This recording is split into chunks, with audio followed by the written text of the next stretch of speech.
इस वीडियो में बताई गई तरीके को अप्लाई किया और उस टेस्ट में खुद को पास कर लिया तो मैं गारंटी देता हूं कि तुम्हें कोई रोक नहीं सकता। एग्जाम में बेहतर से बेहतर लिख कर आओगे, क्योंकि आपके एग्जाम में एक एक नंबर उस चीज से डिसाइड होगा जो आप लिखोगे। और लिखोगे तभी जब आपको मालूम होगा कि लिखना क्या है। अगर आप अपना एग्जाम घर पर नहीं दे पाओगे तो क्या गारंटी है कि आप एग्जाम में बेहतर से लिख कर आओगे। जिस क्वेश्चन को आप घर पर सॉल्व नहीं कर सकते तो क्या गारंटी है कि आप एग्जाम में उसे सॉल्व कर दोगे। देखो, माया जाल बनाने की कोई जरूरत नहीं है कि मुझे इतना मालूम है, ये क्वेश्चन याद है, एग्जाम में तो लिख ही दूंगा। हो सकता है कि ये आपका भ्रम हो। जो टॉपिक आपको लग रहा होगा कि ये मुझे याद है वो एक्चुअल में आपको याद ही ना हो। दोस्त, क्लियर और रियल प्रॉब्लम बता रहा हूँ। हो सकता है कि आपका भी प्रॉब्लम यही हो। क्वेश्चन देखकर आपको लगता है कि मुझे इसका आंसर याद है, लेकिन जब आंसर देने की बारी आती है तो वो गुल हो जाता है। राइट? ऐसा क्यों होता है? क्योंकि आप मैक्सिमम टॉपिक्स अपने माइंड में ही रखे हो, बाहर नहीं निकाले हो। लेकिन एग्जाम में तो माइंड से बाहर निकालना पड़ता है, लिखना पड़ता है। और एग्जाम की डर की वजह से आंसर गुल होने का चांस थोड़ा ज्यादा बढ़ जाता है। हालांकि फर्स्ट पेपर में ही डर लगता है, सेकेंड पेपर के बाद डर नहीं लगता। देखो, जब आप किसी टॉपिक को रिवाइव करते हो तो आपके माइंड में एक सिग्नल चला जाता है कि ये तो मुझे पहले से ही याद है। भले ही 2-4 शब्द ही रियल में मालूम हो, लेकिन आपका माइंड ऐसा प्रदर्शित करेगा कि ये मुझे सब पहले से ही याद है। और इसीलिए 10 बार पढ़ते हो लेकिन चीजें सही से याद नहीं होती।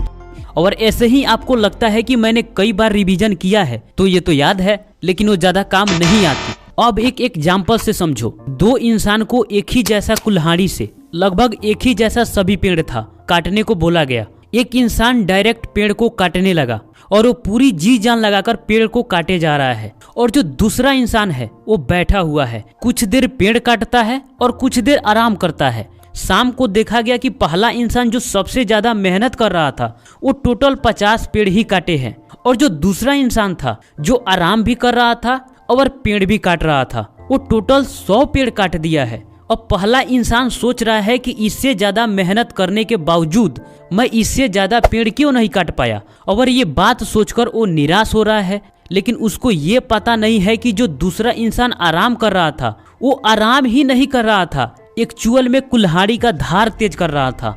इसका तात्पर्य ये है कि आपको खुद को ये दिलासा नहीं देना है कि मैं कितनी बार इस टॉपिक का रिवीजन कर लिया है। आपको खुद से ईमानदारी से पूछना है कि क्या ये चीजें मुझे मालूम है जिस पर मैंने ज्यादा मेहनत किया है।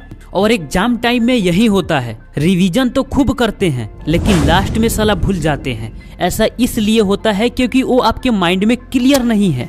अब इसका सॉल्यूशन क्या है, स्टेप बाय स्टेप जानते हैं। अगर यहाँ तक आए हो तो वीडियो को बिल्कुल स्किप मत करना, बड़ी मिस्टेक से बच जाओगे। रिवीजन के लिए सबसे पहले एक टाइम फिक्स कर लो। अपवाद हो सकता है कि आपको किसी टॉपिक को याद करने का मन किया तो आप याद कर रहे हो, कोई दिक्कत नहीं है, चलेगा। लेकिन मैक्सिमम रिवीजन आपका एक स्लॉट के अंदर होना चाहिए। देखो दोस्त, हम पढ़ने के लिए तो बहुत सारी टेक्निक अप्लाई करते हैं लेकिन रिवीजन में ही मिस्टेक करते हैं। और जितना पढ़ाई इम्पोर्टेंट है उससे ज्यादा रिवीजन इम्पोर्टेंट है, क्योंकि सिलेबस तो सभी लोग कंप्लीट कर लेते हैं लेकिन याद ही नहीं रख पाते। बहुत स्टूडेंट ये गलती करते हैं कि नोटबुक उठाते हैं और पन्ने पलटते जा रहे हैं, सरसरी आंखों से टॉपिक्स को देखते जा रहे हैं और प्रतीत ऐसा होता है कि ये तो सब याद है। ये गलती तो बिल्कुल नहीं करना है। एक स्लॉट फिक्स करो कि मुझे कितना समय रिवीजन में देना है। ये स्लॉट किसी भी समय हो सकता है, पर याद रखो ये आपके सबसे एनर्जेटिक समय होना चाहिए, जब आप बहुत फ्रेश हो। सुबह का समय भी हो सकता है।